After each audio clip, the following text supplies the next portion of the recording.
Good morning, guys. Happy Sunday. So, today is Sunday. Bale, kahit Sunday, maaga ako nagising, guys. Kasi syempre galing sa night shift yung asawa ko. Kumatok siya, nagbukas ako ng pinto. So, hindi na ako nakabalik sa tulog. Siguro after na lang mamaya, tsaka na lang ulit ako babalik sa tulog para makapagpahinga. Kasi si Bunso tulog. Tapos, yung asawa ko nandun siya sa kabilang bahay kasi nag-aabang yun ng kalapati niya kasi sumasali siya sa race ng mga kalapati. So, ayun. Tapos, ayun. Alam niyo ba, guys, tuwan-tuwa ako ngayon. Tuwan-tuwa ako as in sobrang blessed, sobrang thankful kay God. Sobra-sobra talaga. Kasi, ah, flex ko lang naman sa inyo. Siyempre, sino ba namang magulang hindi matutuwa? Yung anak kong babae, meron na siyang work. Pero mga part-time work niya lang yun. Dalawang work niya, work from home. Yung isa, yung sa travel and tour, trabaho siya. Tapos yung isa, personal assistant siya. Pero puro work from home yun. Tapos ngayon ito, nakakuha ulit siya ng isang magandang trabaho, work from home. As in talagang full-time na work from home. Hindi ko alam kung paano niya pa magagawa yung dalawang work from home niya. Kung ito, work from home full-time. Sabi niya, kaya naman daw niya. So, tuwang-tuwa ako kasi, alam niyo ba, tuwang-tuwa siya, nagkwento siya sa akin, sabi niya, ganito sabi niya, oh, "Ma, tuwang-tuwa ako kanina kasi nung Friday, sabi niya, "Ma, tuwang-tuwa ako kasi kanina yung sinasabi ko sa yung interview na in-applyan kong work, natanggap daw siya. Pero ang kinatutuwa niya raw, nag-apply siya ng position na na nakita niya doon na nakalagay sa nag siya, tinignan niya, chineck niya nga kung ano yung mga available. So, hindi niya in-applyan yung iba. Ang in-applyan niya, yung medyo alam niyang sa tingin niya lang, kaya niya. Kanina daw. Tapos nung in-interview siya, 30 minutes lang daw. 30 minutes lang daw yung interview niya. Eto sabi niya, guys, basahin ko ha. Tuwan-tuwa siya. Sabi niya, "Ma, kanina, grabe, 30 minutes lang natapos yung interview." Yung interview daw sa kanya, 30 minutes. Tapos, tatlong question lang daw ang tinanong. Medyo nabitin pa nga raw siya, hindi niya akarain. Tatanungin siya ng tatlong question lang about sa interview sa kanya. Tapos, yung nanonood daw sa kanya, anim na matataas, anim na taong matataas dun sa kung saan nag-apply siya ng work. Tapos, pero, dalawa lang daw yung nagtatanong sa kanya. Dalawa lang daw yung nagtanong. Isang Australian at saka isang Pinay. Kasi bali yung company, Australian company siya, guys. Australian company siya. So, tuwan-tuwa siya. Sabi niya, nakapasa daw siya. Sabi niya, "Ma, nakapasa ako." Tapos, as in, alam niyo ba, na yung position na sinasabi ko sa inyo na in-applyan niya, binigyan daw siya ng mas mataas na position. Binigyan daw siya ng mas mataas na position kaysa doon sa position na ina-applyan niya. So, tuwan-tuwa siya. Alam niyo ba, guys, ang position na binigay sa kanya, kasi nung na-interview daw siya after daw noon, 30 minutes lang daw, tapos tatlong question lang daw, gulat na gulat siya, tatlong question na hindi naman karaniwang gano'n ang tinatanong, di ba? Minsan daw ang daming ang tanong, 'di ba, 'pag ini-interview sa work, yun daw tatlo lang agad ang tinanong sa kanya. Tapos nung mga nakaraang interview niya, inabot siya ng halos 1 hour, nung sa ibang work, ito raw 30 minutes. So nagulat daw siya, tapos yung work na in-applyan niya, yung position, hindi raw yun ang binigay sa kanya. Ang binigay sa kanya, mas mataas na position, guys. Ang binigay sa kanya is Relationship Manager Assistant. So, nagulat siya na yun ang binigay sa kanyang posisyon. So, tuwang-tuwa siya nung nagbalita sa akin, tapos mangiyak siya, "Ma, tuwang-tuwa ako." Ganun. Sabi ko, "Ay, thankful naman tayo kay God niyan. Thank you, Lord." Kasi natanggap ka at binigay sa'yo yung alam nilang posisyon na kaya mo. 'Di ba? Kasi hindi naman bibigay sa'yo yung posisyon kung alam mong hindi nila kaya, 'di ba? Hindi niya kaya, 'di ba? So, ayun, tuwang-tuwa siya, guys. So, malapit na siya magsimula. Kinokumpleto niya yung requirements, tapos pipirma na rin siya ng contract, tapos malapit niya nang simulan. Baka next week or sa Monday, may work na raw siya ulit na isa pa. Kasi pangatlong work niya yung work from home. Pero ito yung full-time work. Hindi ko lang alam kung pagpapatuloy niya pa yung dalawang work kasi siyempre full-time na 'to. Tapos magandang company siya, Australian company. So, yun nga, Australian company. Tapos, ang pangalan ng ano niya, meron siyang binigay na pangalan ng ano niya company. So, tingnan natin, ha. Ang ganda guys. Kaya tuwang-tuwa yung anak ko na meron siyang trabahong bago.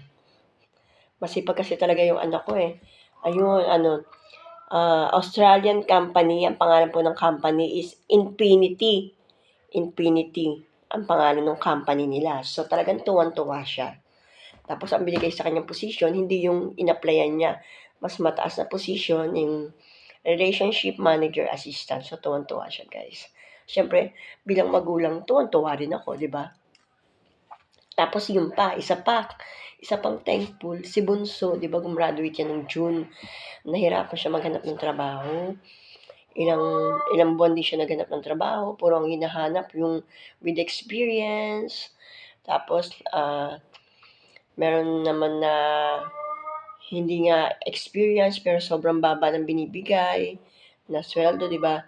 Tapos nitong nakaraan, natanggap na rin si Bunso sa work. So bukas, Monday, mag-i-start naman siya. Admin office siya magtatrabaho sa Bacoor lang, sa Bacoor, Cavite. So, tuwang-tuwa rin si Bunso dahil first time, meron na siyang first time job. So, 'di ba? Nakakatuwa yung mga ganung bagay na yung dalawang anak mo na nag-apply ng trabaho. Thank God at meron na silang trabaho pareho. Kaya tuwang-tuwa ako. Hindi ka ba naman matutuwa nun, 'di ba?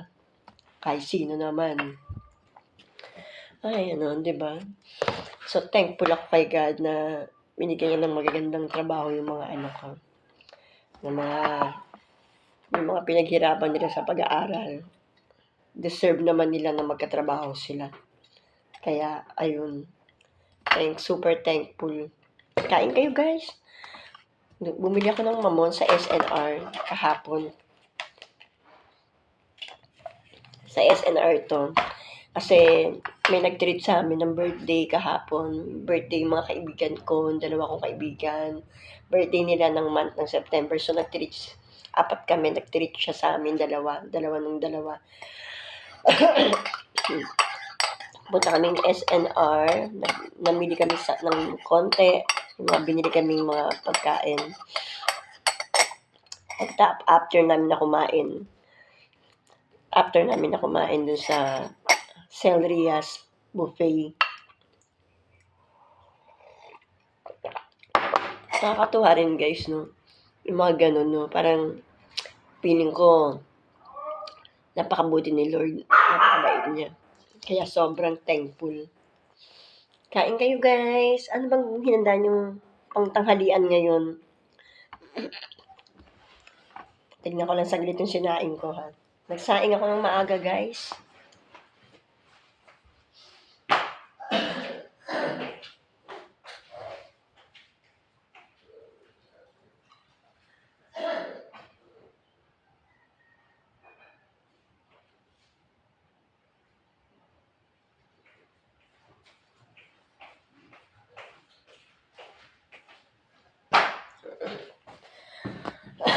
So, ayun, ito na yung sinaing ko. Iniini na lang pala. Iniini na lang siya. Nagsaing ako ng maaga kasi baka pagbalik na asawa ko, kumain yung magutom. May mga ulam ako dito natira kagabi. Hindi na ako nagsaing kagabi. Hindi ako kumain ng rice dito sa bahay.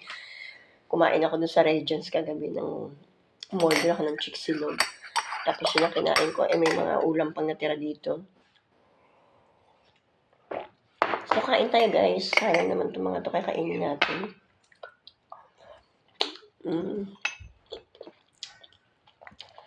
Kayo rin ba guys? Ganyan din kayo katuwa? Ganyan din ba kayo natuwa pag may mga ganyang achievement yung mga anak nyo?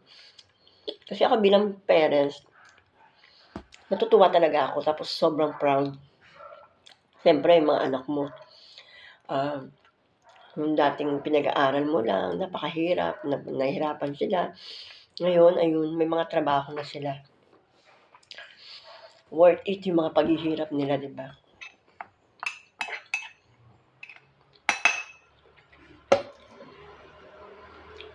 Kain kayo, guys. Tapakin natin itong mga natirang ulam. Ito, meron pang hipon. Kainin natin.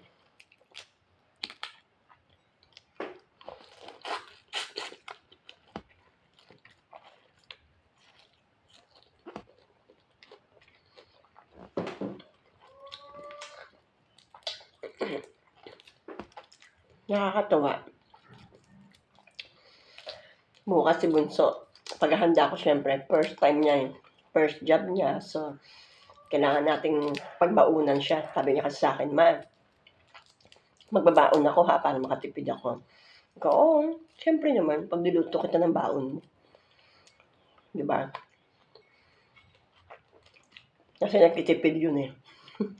Matipid ang bunso ko.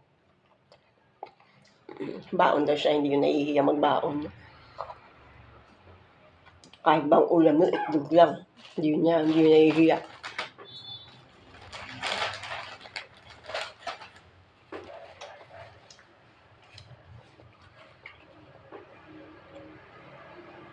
Kain tayo, guys. Kain lang ako, ha.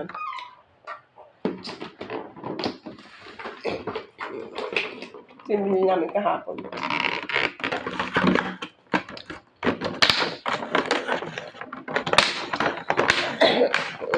SNR. Yan o.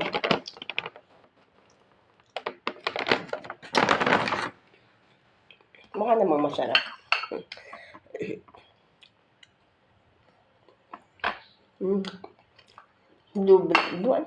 Blueberry flavor.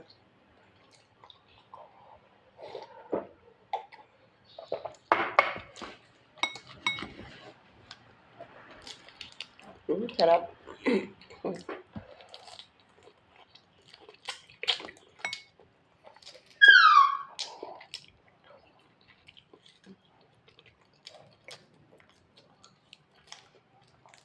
Baka may mga nagtatrabaho dyan sa Infinity na yun, kung saan nag-apply yung anak ko. Kung mapanood mo to, bigyan mo ako ng idea kung saan lugar. Yung office nun, kung saan siya naka-base, diba? Baka may nagtatrabaho dyan.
ako naubos ko 'tong mga ulam, 'di ba?